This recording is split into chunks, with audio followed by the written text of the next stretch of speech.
La motarderie.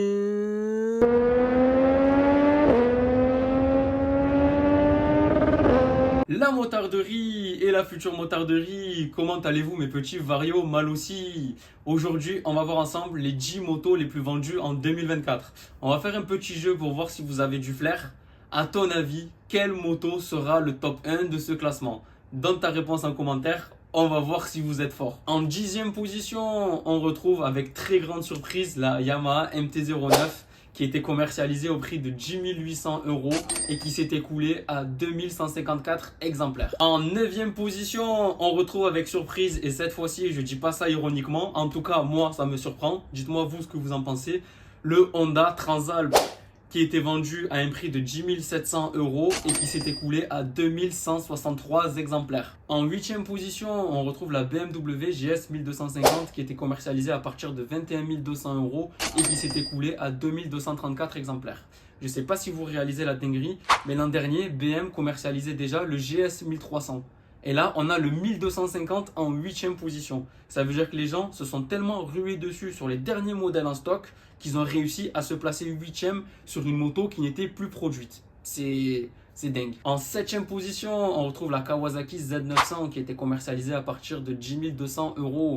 Elle s'est écoulée à 3160 exemplaires. Ce qui peut expliquer autant de ventes sur ce modèle en particulier, c'est que la Z900, elle est vendue en version bridable, donc pour les permis A2, et en version non bridable pour les permis A. Donc forcément, ça aide à booster les ventes. En 6e position, mais qui en réalité est ex aequo avec la 7e position, parce qu'on est aussi à 3160 ventes, on retrouve le Tracer 700 qui était commercialisé à partir de 9300 €.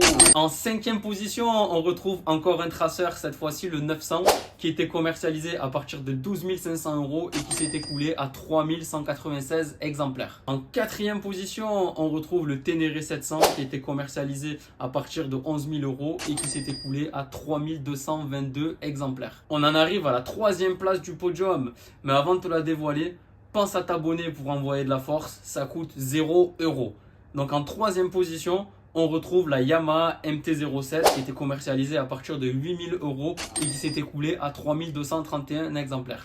Je ne sais pas si vous avez fait attention, mais ça fait 4 motos qu'on enchaîne, 4 motos que c'est du Yamaha. Yamaha, franchement, on aime ou on n'aime pas. Je ne vais pas donner mon avis là-dessus, je l'ai déjà donné dans d'autres vidéos, vous savez ce que j'en pense, surtout ces dernières années.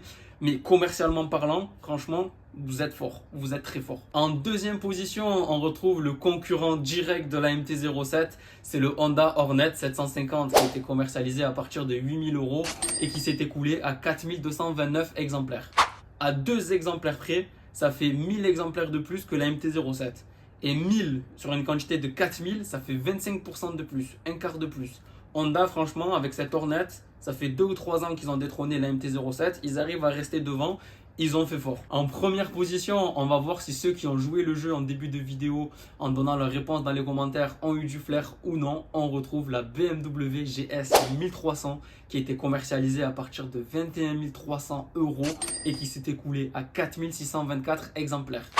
Dites-moi si ça vous surprend ou non de la retrouver dans cette position du classement, à part pour ceux qui s'en doutaient, mais ceux qui s'en doutaient pas, est-ce que ça vous surprend ou non?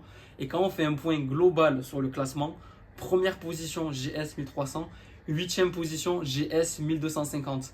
Les gars, le GS, qu'on aime ou pas, c'est pas le débat, mais il faut reconnaître que BM, avec ce modèle, c'est les plus forts en réalité. Dans le top, ils ont réussi. Il y a 2 motos de chez BM et dans le top, c'est 2 motos à plus de 20 000 €. Je sais pas si vous réalisez, mais BM, franchement, chapeau, vous êtes fort. Un énorme merci à toi si tu as regardé la vidéo jusque-là. Pense à t'abonner si ce n'est pas déjà fait. Et n'hésite pas à me donner ton avis dans les commentaires, qu'il soit bon ou mauvais. J'accepte tout les gars, du moment que c'est constructif. Mais n'hésite pas à me donner ton avis dans les commentaires sur la vidéo. Sur ce, je vous dis ciao la moutarderie.